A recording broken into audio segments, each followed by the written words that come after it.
그 OBBBA 법안이 있거든요.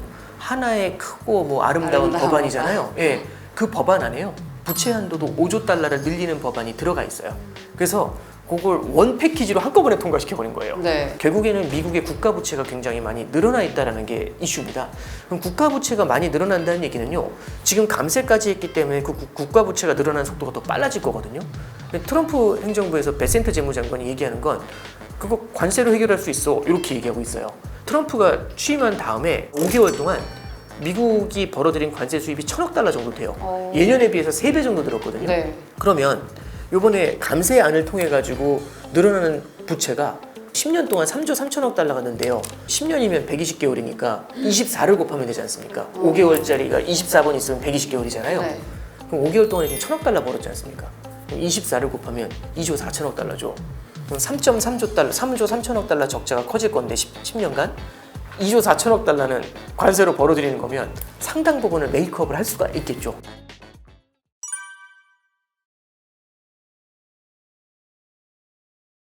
안녕하세요. 돈어리 아나운서 박하윤입니다. 1,400원대 후반, 1,500원대 코앞까지 치솟았던 환율이 급격하게 하락하면서 1,300원대까지 내려앉았습니다. 최근 들어 이렇게 환율 시장이 크게 변동성을 보이며 요동치고 있는 상황인데요. 오늘은 신한은행 프리미어 패스파인더 오건영 단장님 모시고 환율이 대전환하고 있는 이 시대, 시장을 대응하는 방법과 또 하반기 전망, 전략까지 이야기 나눠보도록 하겠습니다. 단장님 안녕하세요. 네, 안녕하세요. 네, 반갑습니다.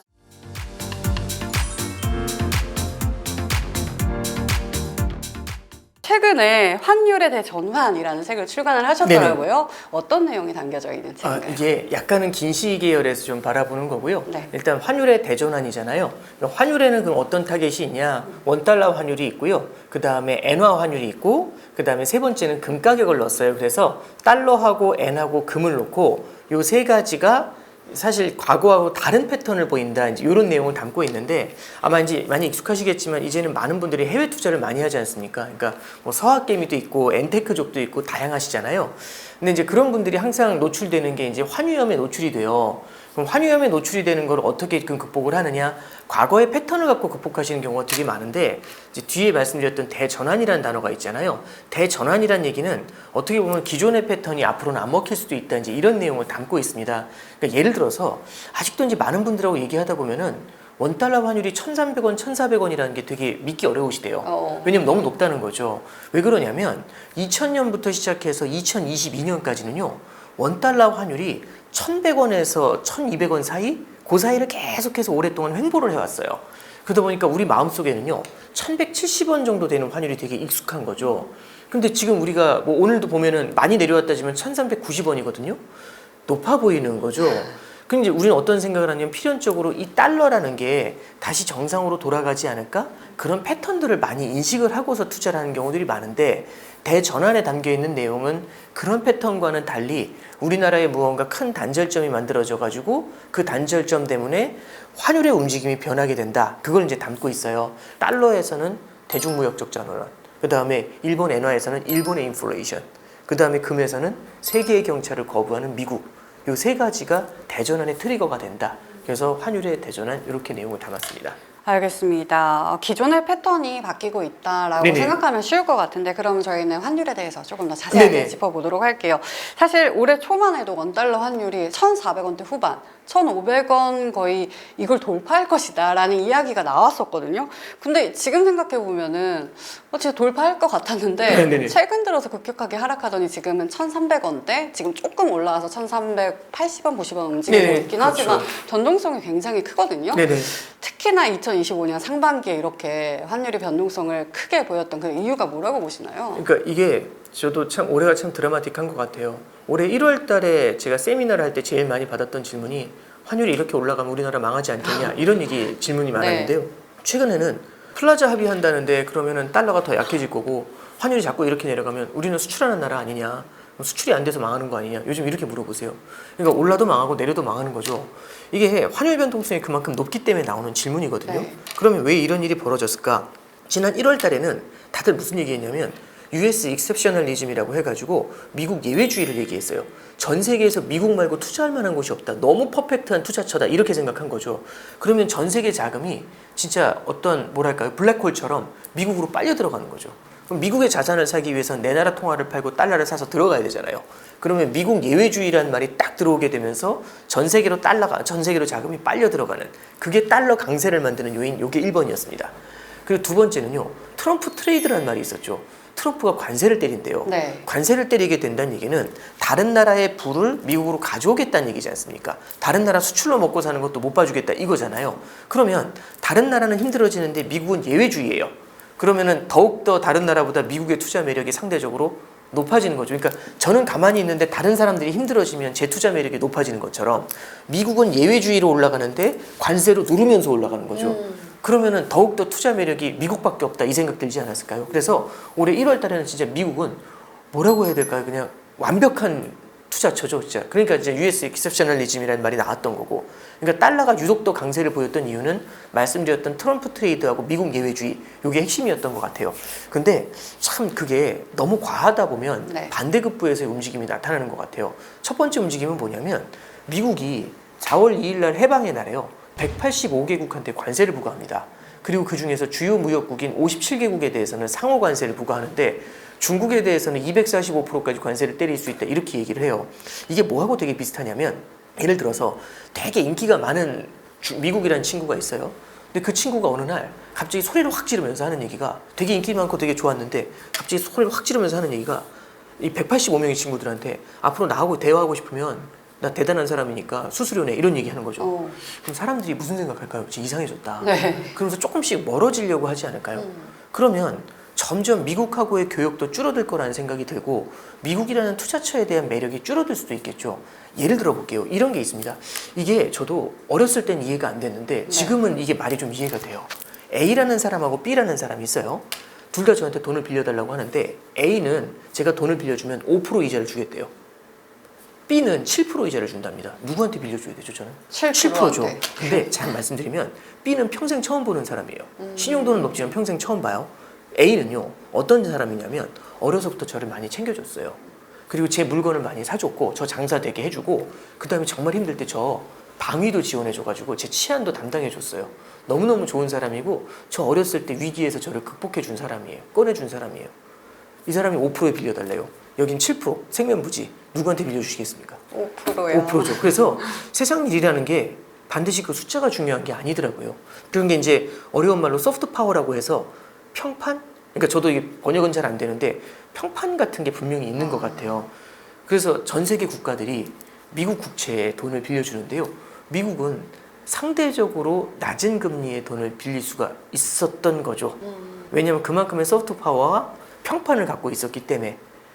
그런데 만약에 이 사람이 저한테 그런 거죠. 앞으로 너 방위 지원 안 할 거야.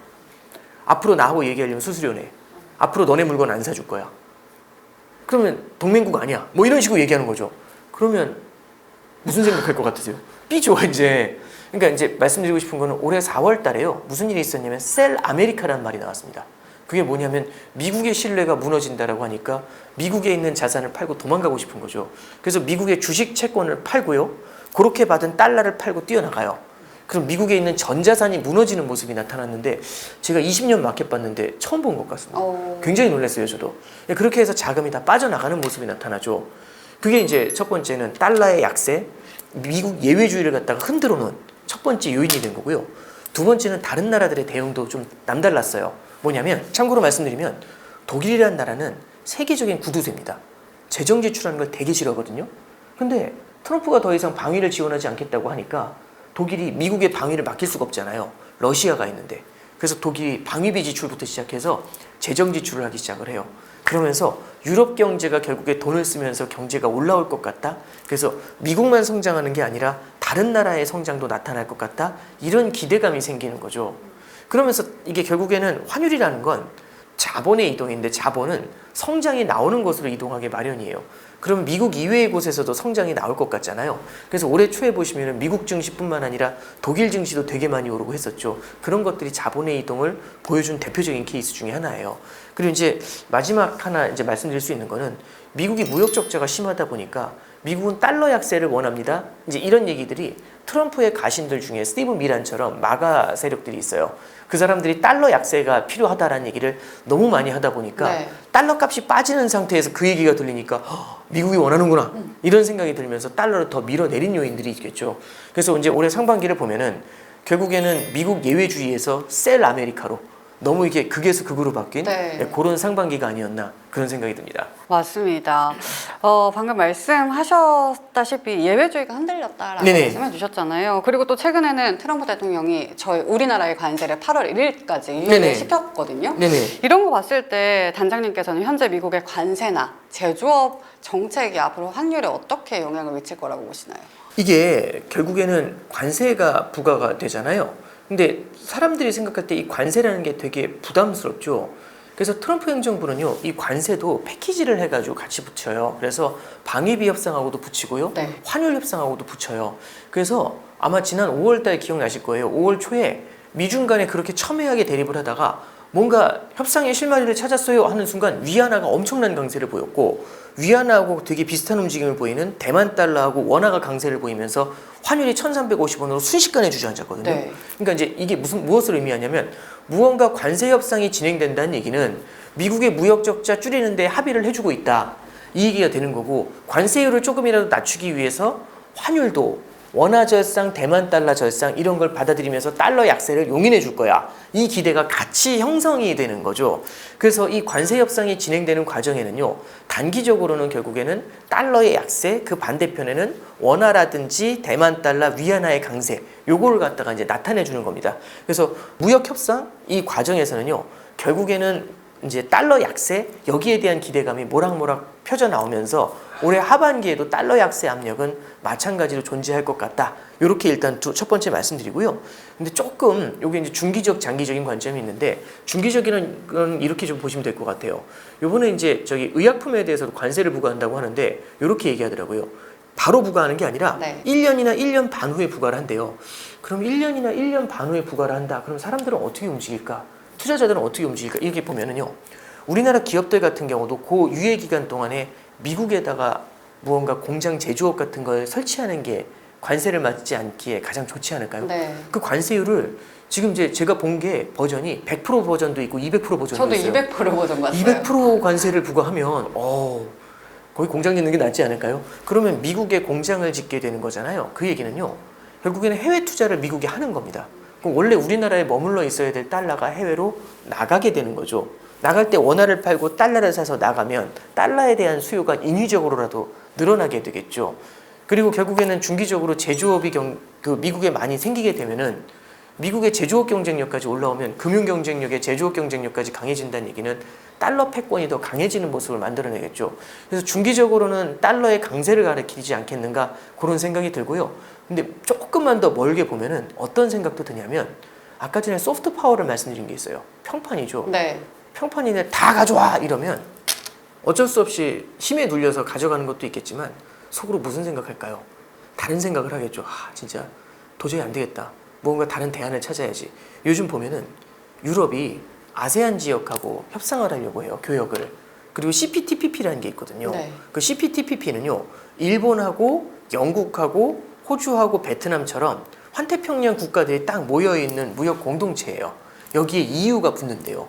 그러면 유럽 국가들, 큰 국가들하고 일본, 호주, 베트남, 영국 이런 국가들이 붙는 거거든요. 칠레 이런 나라들. 그럼 굉장히 큰 공동체가 돼요. 그러니까 뭐냐면 미국 이외에 또 다른 무역의 카톡방이 생기는 거죠. 그럼 거기서 자기들끼리 교역을 하지 않을까요? 그럼 중장기적으로 보면은 미국 이외에 새로운 세력이 만들어진다는 건 미국을 견제하는 세력들이 커질 수 있는 룸을 주는 거잖아요. 그럼 그게 중장기적으로 미국한테는 좋은 얘기일까? 그거는 오히려 중장기적으로는 달러의 약세를 가리키는 요인도 되지 않겠는가?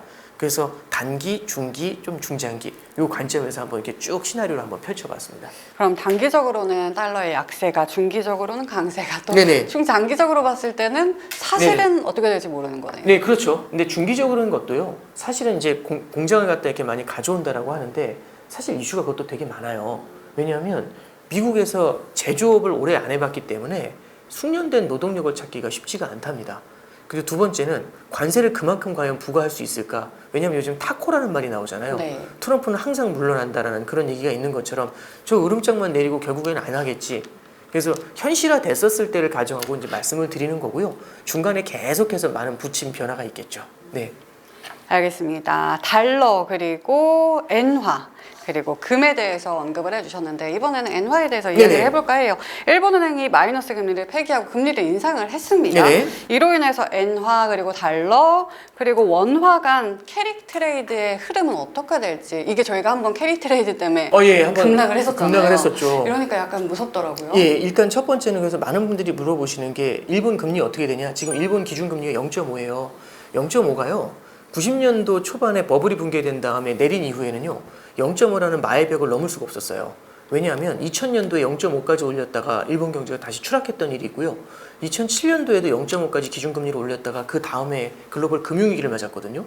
그래서 약간 일본에서는요. 이 0.5가 하나의 마의 벽, 통곡의 벽 이런 느낌이 좀 있는 것 같아요. 네. 근데 이번에 지금 0.5까지 올라왔거든요. 그래서 여기서 더 갈 수 있냐? 이제 이게 초미의 관심사 중에 하나예요. 그래서 사실은 작년에 이제 0.5로 올라온 다음에 추가 금리 인상이 언제 있을까 했는데 아직까지 없는 거예요. 무섭겠죠. 네. 여기서 올렸다가 내가 모르는 무언가 이상한 미래가 돌아오지 않겠어? 그리고 작년에 8월 달에 금리 올린 다음에 딱 3일 있다가 그 사단이 났던 거거든요. 네. 그래서 굉장히 무서울 거예요. 일본은행 입장에서도. 그리고 지금 일본이 미국하고 협상이 잘 안 되고 있지 않습니까? 그러다 보니까 협상이 잘 안 된다는 얘기는 불확실성이 크다는 거고 그럼 일본의 성장 전망이 둔화될 수 있다는 믿음을 주게 되는 거거든요. 그런 우려를 사게 되면 일본이 이런 상태에서 금리까지 올리면 일본 경제가 삼중고까지 맞으면서 한꺼번에 가라앉는 문제가 생길 수가 있어요. 그럼 이럴 때에는 금리 인상의 속도 조절이 당연히 중요한 거겠죠. 근데 이제 문제는 금리 인상을 천천히 하고 싶은데 지금 일본 물가가 심상치가 않아요. 그리고 엔화 약세가 다시 진행이 되고 있거든요. 그럼 이거 어떻게 하지? 딜레마에 빠져 있는 거예요. 결국에는 엔 약세와 물가 상승은 계속해서 금리 인상을 밀고 있는 거고 금리 인상으로 가려니까 관세 협상도 잘 안 되고 일본 경제가 추락할 것 같은 두려움이 있는 거죠. 뒤에선 밀고 앞으로는 가기 싫고 지금 이런 형국이래. 네. 이렇게 버티고 있는 형국이에요. 이 지하철 같은데 10,000원 지하철 타면 이렇게 버티는 거 있잖아요. 예, 그 느낌이 되게 큰 거거든요. 근데 결론은요. 결국에는 금리를 인상할 수밖에 없는 게 결국에는 인플레이션 리스크하고 엔화 약세가 계속 진행되는 걸 막기는 쉽진 않을 것 같아요. 그걸 제어하기 위해서라도 금리를 인상해야 되는데 작년이 뭐가 문제였냐면 금리를 인상해야 돼도 계속 무서워서 인상을 못 하다가 코너에 몰려가지고 금리 인상을 했거든요. 근데 작년 7월 말에 금리를 인상할 때 하필이면 그 좋던 미국 경기가 하필이면 둔화돼서 내려올 때 일본이 금리를 인상하는 시기에 맞물려 버린 거죠. 이게 캐리 트레이드 말씀을 해주시는데 캐리 트레이드는 금리 차를 봐요. 네. 일본이 금리를 높여도 미국 금리가 높으면 상관이 없어요. 근데 언제 이 캐리 트레이드가 문제가 되냐면 타이밍인데 일본은 금리를 올리는데 미국 금리가 내려오잖아요. 그럼 이 갭이 확 줄어요. 네. 그러니까 사실상 금리를 2번 올린 거하고 똑같죠. 미국 금리가 확 내려와 버리면. 그래서 작년에는 미국이 금리를 인하할 것 같아요라고 할 때 등 떠밀려서 금리를 인상하니까 이 둘의 갭이 순식간에 확 줄어들면서 캐리 트레이드가 청산이 되면서 나타났던 게 작년 8월 5일의 사태였거든요. 그래서 이번에도 이제 금리 인상을 하는데 그럼 캐리 트레이드가 오느냐? 미국 경제가 어떻게 되는지 같이 봐야 돼요. 근데 미국 경제가 적어도 지금 수준으로 탄탄하면 모르겠는데 만약에 미국 경제가 둔화되는 것 같다라는 신호가 되게 세져서 미국이 금리 인하를 해야지 이런 얘기 나올 때 그럴 때 하필이면 등 떠밀린다 이렇게 되면은요 캐리 트레이드가 재현될 가능성을 우리가 고민해 볼 수가 있겠죠. 그래서 저는 이제 엔 캐리 트레이드 청산에 대해서 많이 물어보시는데 그거는 사실은 작년 같은 경우는 이례적으로 이 둘이 좀 어려운 말로 아다리가 맞았다 뭐 그런 표현이 되는 거고요. 네. 그럴 가능성을 우리가 조금 더 지켜봐야 되지 않겠나 그렇게 조언해 드립니다. 알겠습니다. 일단 일본은 금리를 인상할 수밖에 없다. 저는 그렇게 보고 있습니다. 네, 요거를 염두를 해 올해 주셔야 하반기나 내년이나 한 번은 인상할 수밖에 없을 것 같아요. 알겠습니다. 이런 시장 속에서 사실 시장에서는 제2의 플라자 합의 이런 얘기도 나오더라고요. 공포스럽다라는 말씀들이 굉장히 많은데 실제로 이게 가능성이 있을까요? 85년 9월에 플라자 합의가 있었고요. 그 플라자 합의, 제2의 플라자 합의 얘기는 2005년, 2007년, 2011년, 2018년, 2019년, 그 다음에 올해 계속 나왔던 거예요. 제2의 플라자 합의는. 네. 달러가 약세로 갈 때마다 플라자 합의 얘기가 나와요. 얘기만 나오나요? 예, 얘기가 나오면 이거 플라자 합의다. 왜냐면 달러가 한번 급락을 하면 플라자 합의다. 이 얘기가 되게 많이 나와요. 왜냐하면 미국은 무역 적자가 계속 심해요. 근데 계속 심했거든요. 그러면은 이 무역 적자 해소하기 위해서는 달러 약세가 필연이다. 이런 생각을 되게 많이 하게 됩니다. 그래서 무역 적자를 해소했던 가장 시원한 방법이 플라자 합의였던 거예요. 네. 엔화를 반토막을 내버렸거든요. 엔화를 2배로 강세로 만들고 달러를 반토막을 내니까 플라자 합의가 우리의 뇌리 속에 너무 강하게 남아있는 거죠. 그래서 뭐만 되면은 플라자 합의라고 하는데 일단 플라자 합의라는 것 자체가 달러의 약세라는 표현보다는 달러의 급격한 약세 이렇게 해석을 하면 좋을 것 같아요. 근데 달러의 급격한 약세 플라자 합의 가능성은 개인적으로 높지 않다고 봅니다. 대신에 질서 있는 내지는 제한적인 달러 약세 이 가능성은 저는 있다고 봐요. 근데 단어 자체가 훨씬 낫네요. 다른 거죠. 예, 그렇죠. 급격하는 예. 시장에서 너무 싫어하잖아요. 그렇죠. 왜냐하면 잠깐 보시죠. 미국은 많은 분들이 그 생각을 해요. 무역 적자를 줄이기 위해서는 달러 약세가 필요해요. 이건 맞아요. 근데 미국은 달러 패권도 지켜야 되거든요. 달러 패권을 지키려면 달러가 강해야 될까요? 약해야 될까요? 달러 패권, 달러의 신뢰를 얻으려면 강해야겠죠. 강해야죠. 그럼 두 개를 붙여보죠. 그럼 무역 적자를 해소하려면 달러가 약해야 돼요. 달러의 신뢰를 얻으려면 달러 패권을 얻으려면 달러가 강해야 돼요. 그럼 달러는 어떻게 해야 되죠? 강해야 되고 약해야 되나요? 중간에 있어야 될까요? 그렇죠. 중간 어딘가에 있어야 되잖아요. 네. 그러면 그 얘기는 이런 거하고 저도 이거 어떻게 설명하는 게 좋을까? 그럼 모순이잖아요. 근데 이런 건 있는 것 같아요. 그러니까 예를 들어서 권위 있는 리더인데 권위 있는 리더라고 해서 맨날 소리 지르진 않잖아요. 무게 잡고 되게 친절해요. 근데 되게 친절한데 그 사람이 권위가 있어. 이런 케이스들 있지 않습니까? 제일 좋은데요. 예, 그렇죠. 근데 보니까 평소에 되게 친절한데 선은 안 넘는 거죠. 그래서 카리스마는 있는데 또 되게 친절해요. 그럼 모순적인 게 서로 공존하는 거잖아요. 네. 근데 이제 선을 넘지 않는 한 그 카리스마를 지켜주는 거지 않습니까? 이거 말씀드리고 싶은 건 이제 빙빙 돌아왔지만 달러라는 것도 무역 적자를 해소하기 위해 약세를 보일 수 있지만 이게 너무 급격한 약세로 가잖아요.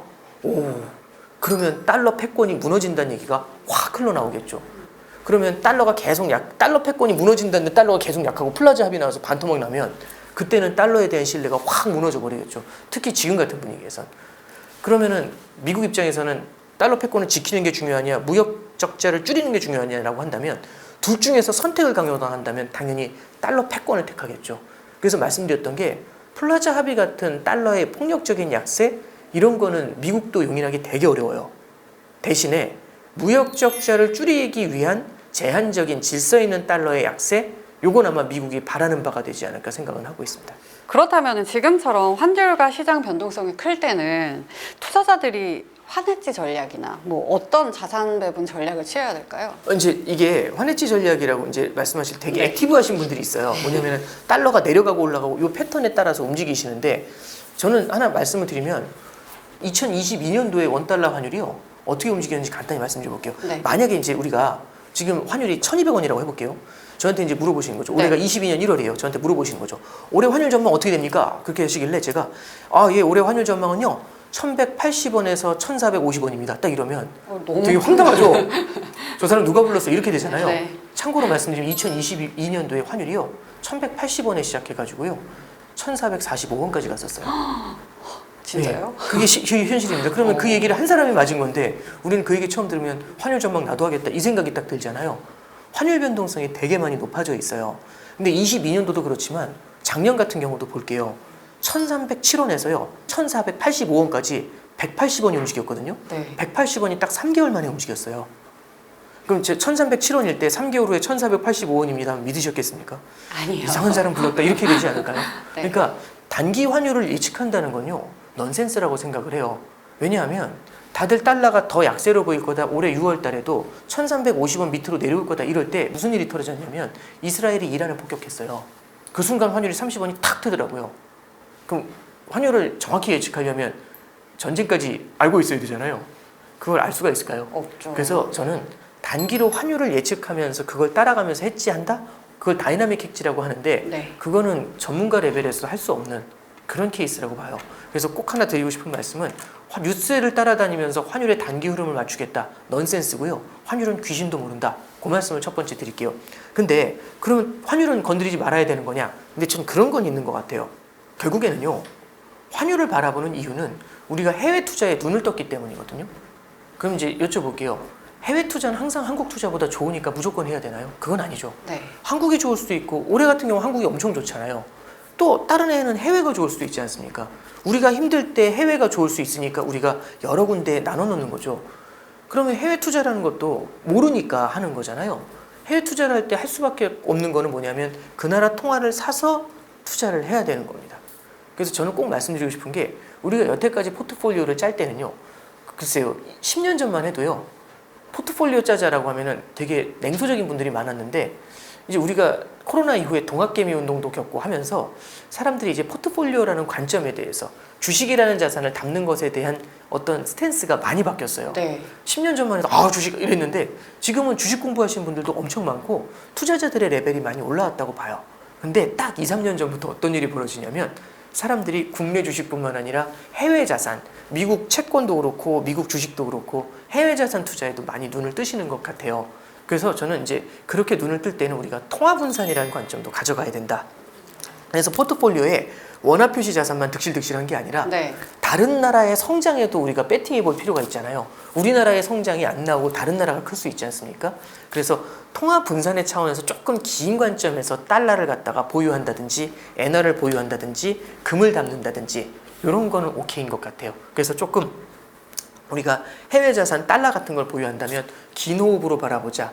이게 이제 저는 핵심이 되지 않나 싶습니다. 알겠습니다. 단기보다는 장기적으로 좀 긴 호흡으로 바라보자라고 말씀을 해주셨는데 해외 투자에 한국 투자자분들이 눈을 떴다라고 하셨잖아요. 네네. 그러면 환율도 중요하겠지만 미 금리도 굉장히 중요할 그렇죠. 것 같아요.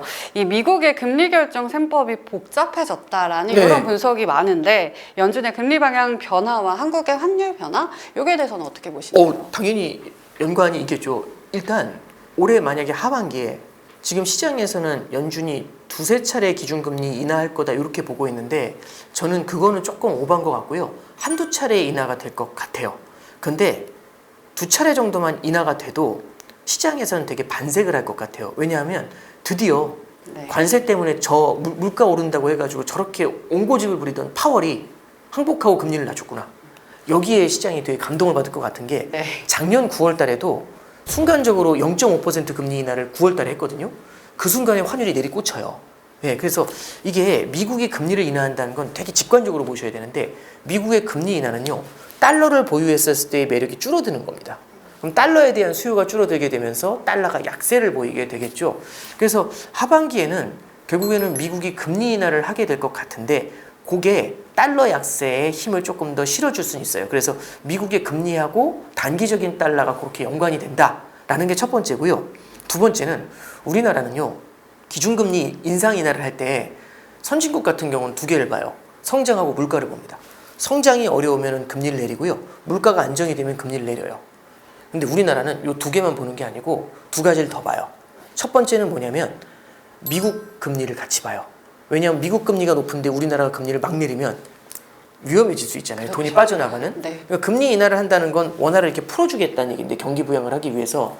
근데 미국 금리는 높은데 우리나라 금리가 더 낮아지면 이 돈이 해외로 나가잖아요. 그러면 돈을 풀어준 게 그대로 해외로 나간다는 얘기는 약간 우리 옛날에 콩쥐 팥쥐전 보면은 팥쥐 엄마가 콩쥐한테 밑 빠진 독에 물을 부르잖아요. 물을 붓는 순간 나가는 거예요. 그럼 이런 건 뻘짓이 되는 거죠. 그래서 그런 일을 하면 안 되거든요. 그래서 우리나라는 미국의 금리를 신경 써야 되는 게 하나가 더 있어요. 그냥 역설적으로 미국은 우리나라 금리 신경 쓸까요? 어떨 것 같으세요? 안 신경 안 쓰겠죠. 쓰겠죠. 네, 그게 포인트죠. 그래서 우리나라니까 어쩔 수 없이 신경을 써야 되는 게 있고 마지막으로 하나 더 말씀드릴게요. 네 번째가 우리나라는 가계부채하고 부동산 가격 이 두 가지를 같이 신경을 쓰고 있어요. 그래서 이제 세 번째 말씀드렸던 게 미국의 금리를 신경 쓴다고 말씀드렸잖아요. 만약에 미국이 금리 인하를 해주고 달러 약세 스탠스가 되게 강해지잖아요. 그럼 우리가 금리 인하를 할 때 눈치 보일 시어머니 하나가 사라지는 느낌이에요. 그럼 조금 더 편하게 갈 수가 있지 않을까요? 그래서 이제 아까 말씀 주셨던 게 미국의 금리가 우리나라에 어떤 영향을 주냐? 네. 미국의 금리 인하는요. 결국에는 단기적인 달러 약세의 요인이 된다는 게 1번. 두 번째는 미국이 금리 인하를 하면 우리나라도 기준금리 인하의 룸을 열어줄 수 있다라는 게 2번이 될 것 같습니다. 알겠습니다. 그런 상황 속에서 현재 미국의 부채가 급증을 하고 있는 네. 상황인데요. 앞으로 국채 발행이 급증할 가능성이 클 것으로 보이는데 그래서 8월에 미국의 디폴트 가능성에 대한 얘기도 나오고 있는 상황이거든요. 그렇다면 부채 한도 협상과 미국 국채 시장 전망은 단장님께서는 좀 어떻게 예상을 하고 계시나요? 네, 이게 이제 아마 약간 외신에서 조금 이렇게 숨겨져 있는, 어쩌면 이제 트럼프도 그걸 의도했을 수도 있죠. 이 부채 한도 협상안이요. 옛날에는 개별안으로 있었다가 이번에는 그 OBBBA 법안이 있거든요. 하나의 크고 뭐 아름다운 법안이잖아요. 예, 그 법안 안에요. 부채 한도도 5조 달러를 늘리는 법안이 들어가 있어요. 그래서 그걸 원 패키지로 한꺼번에 통과시켜버린 거예요. 네. 왜냐하면 이제 예를 들어서 관세에 관련된 얘기, 감세에 관련된 얘기, 부채한도 올리는 얘기 이거를 다이다이로 붙어서 하나하나 협상하려면 시간도 오래 걸리고 나중에 이게 하나의 협상 카드가 되거든요. 요건 받아줄 테니까 요건 안 돼. 이런 식으로 가는 거죠. 그럼 이제 시간도 끌려가고 원하는 걸 하지 못하니까 이걸 다 팩으로 묶은 거예요. 그래서 이걸 한꺼번에 확 밀어가지고 이걸 통과시켜버린 거죠.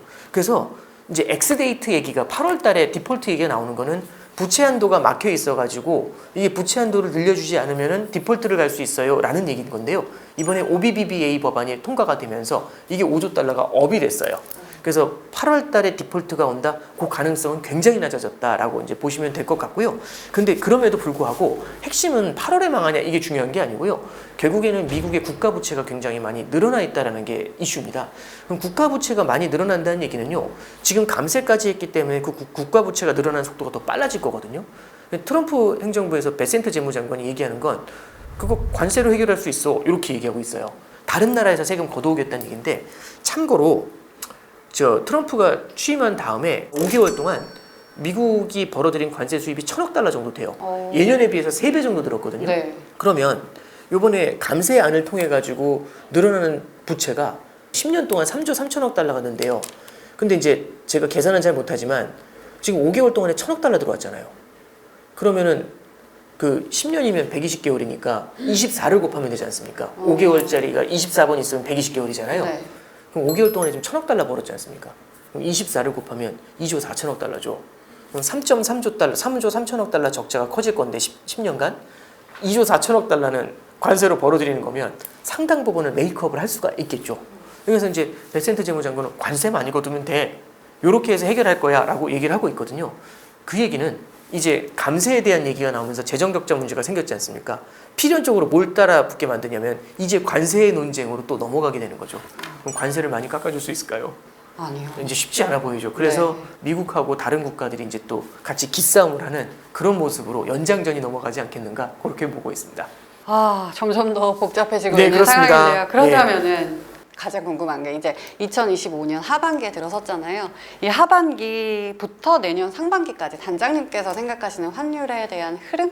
네. 이게 궁금합니다. 단기 환율 전망이라는 건 사실은 맞추기 굉장히 어렵지만 저는 이제 앞서도 말씀드렸다시피 하반기 후 내년 상반기까지는요. 미국이 무역 협상을 진행하는 과정에서요. 결국에는 무역 적자를 줄이기 위한 질서 있는 달러 약세에 대한 압박이 계속해서 유지가 될 것 같아요. 근데 이제 문제는 뭐냐면 특정 국가 하나만 자국 통화 강세를 받아들이면 달러 대비 강세도 무섭지만 달러 대비 강세뿐만 아니라 다른 통화 대비 강세면 되게 힘들어지거든요. 그러니까 예를 들어 볼게요. 원화가 10% 강세면 수출이 힘들어지는 게 맞거든요. 달러 대비. 근데 만약에 원화가 10% 강세더라고 하더라도 그럼 미국 사람이 우리나라 물건이 10% 값이 올랐으니까 안 살 거 아닙니까? 그럼 그 사람은 일본 거 사러 가겠죠. 근데 일본도 10% 강세. 엔화도 10% 강세, 위안화도 10% 강세, 유로화도 10% 강세. 그러니까 다 10% 강세면 네. 큰 문제가 아니잖아요. 그렇죠. 그러니까 관세를 맞더라도 그러니까 나 혼자 10% 관세 맞는 거하고 다 같이 맞는 건 또 얘기가 다른 거잖아요. 그러니까 결국에는 통화가 절상이 되더라도 다른 나라 통화가 어떻게 절상이 되는지가 포인트가 돼요. 그리고 통화가 절상이 되더라도 남의 나라보다 덜 절상하고 싶어요. 네. 그러니까 다른 국가 10% 절상인데 나만 5% 절상이면 좋지 않을까요? 좋을 것 같아요. 좋죠. 네. 그러니까 이게 그래서 어려운 것 같아요. 절대 가치가 아니라 상대 가치인 거거든요. 왜냐하면 경쟁을 하는 세상 속에 존재하는 거니까요. 그래서 이게 이제 올해 하반기하고 내년 상반기에는 결국에는 달러의 약세 압력이 딱 들어오게 되지만 다른 나라하고 키 맞추기를 하면서 끊임없이 나 혼자 너무 많이 내려오면서 딱 보면서 다시 올라오고 이거는 결국엔 뭘 가리키게 되냐면은 달러의 약세 압력은 존재하지만 결국에는 환율의 변동성은 여전히 높을 것 같다. 이런 거죠. 그래서 그게 이제 무슨 소리냐라고 보면은 2분기에 보면은 지금 환율이 1,350원까지 내려왔잖아요. 네. 그렇지만 환율이 안정되지 않고 막 널뛰기를 하고 있죠. 1,350, 1,500, 1,390 이런 식으로. 예, 그런 흐름이 내년 상반기까지도 좀 이어지지 않겠는가. 그렇게는 좀 생각을 하고 있습니다. 알겠습니다. 자, 저희 이야기를 나눠봤는데요. 그렇다면 마지막으로 이렇게 변동성이 큰 시장 속에서 투자자들은 좀 어떻게 대응을 하는 게 좋을까요? 저는 이제 요즘 가장 많이 느끼는 게요. 시장에 그 투자자들이 유튜브도 많이 보시고 굉장히 좋은 정보들이 많지 않습니까? 네. 저도 이제 보면서 너무 좋은 정보들이 많아서 소화를 할 수 없을 정도로 엄청난 것 같아요. 세상이 정말 빠르게 바뀌고 있다는 생각이 들고요. 그럼 그만큼 실력 있는 플레이어들이 늘어나잖아요. 그럼 어떤 일이 벌어지냐면 하나의 뉴스에 반응하는 사람들이 너무너무 많아지는 거죠. 네. 마치 고속도로가 꽉 막혀 있을 때 내비게이션이 하나 안내해 준 걸로 확 몰리는 것처럼 차가 없을 때는 내비게이션이 안내해줘도 아무 문제가 없지만 차가 많을 때는 확 몰려버리면서 새로운 미래를 만들지 않습니까? 그래서 저는 지금 투자 시장의 난이도가 너무 많은 플레이어들이 들어와서 너무 높아진 것 같아요. 네. 그게 1번. 그리고 두 번째는요. 제가 이제 트럼프 대통령을 보면서 되게 힘들었던 게 19년도 5월이었을 거예요. 제가 이제 리포팅을 하는데 트럼프 대통령이 시진핑 주석한테 막 그 되게 거의 욕에 가까운 얘기를 하더라고요. 뭐 바보 이런 식으로. 그래서 제가 이제 리포트에 뭐라고 썼냐면 네. 미중 간의 협상은 악화일로에 있을 것 이렇게 썼는데 다음 날 트럼프 대통령이 뭐라고 하냐면 시진핑은 나의 둘도 없는 친구래요. 이거 쓸 수가 없잖아요. 네. 왜냐면 어제 쓴 말을 뒤집어야 되지 않습니까? 근데 이제 그때는 다 황당했지만 지금은 다들 그런 사람이라고 이해하지 알게 않나요? 됐죠. 그러니까 언제든지 뒤집었다 엎었다 해도 사람들이 뭐랄까요? 트럼프니까라고 해서 그 사람의 캐릭터를 이제 시장이 받아들인다는 느낌이 있어요. 그러면 시장도 자체도 플레이어들의 변동성이 높고 트럼프의 정책 변동성도 되게 높거든요. 난이도가 그 어느 때보다 높아진 세상이에요. 그러면 뉴스를 따라다니는 것보다는요. 이럴 때는 길목을 지키는 게 훨씬 낫습니다. 결국에는 우리가 물고기를 잡으러 가지고 물고기를 따라다니는 것보다는 길목을 잡아놓고 통발을 놓는 게 훨씬 효율적이거든요. 참고로 그 물고기가 과거에 비해서 3배 빨라졌어요. 그럼 못 따라가요. 그래서 저는 꼭 드리고 싶은 말씀이 이럴 때일수록 시간이 우리 편이다라고 생각을 하시는 게 좋을 것 같아요. 아무리 변동성이 떨려도 결국에는 수렴하는 점이 와요. 네, 그래서 그 관점을 좀 견지하시면서 기다림을 가지고 하는 투자 그리고 여러 군데 통발을 놓더라도 한 군데만 놓지 않고 여러 군데 나눠놔야 기다림의 보상이 더 커지지 않을까요? 네, 그래서 저는 이럴 때일수록 원칙을 지키는 분산 투자에 대한 관점 이걸 더 강조를 하고 싶습니다. 네. 알겠습니다. 길목을 지키는 또 분산 투자에서 시간을 가져보는 전략 제시를 해주셨으니까요. 참고해 보시면 좋을 것 같습니다. 자, 오늘은 오건영 단장님 모시고 환율의 대전환 시대에서 우리가 앞으로 시장을 대응해 갈 수 있는 방안에 대해서 이야기를 나눠봤습니다. 오늘 좋은 말씀 감사합니다. 감사합니다.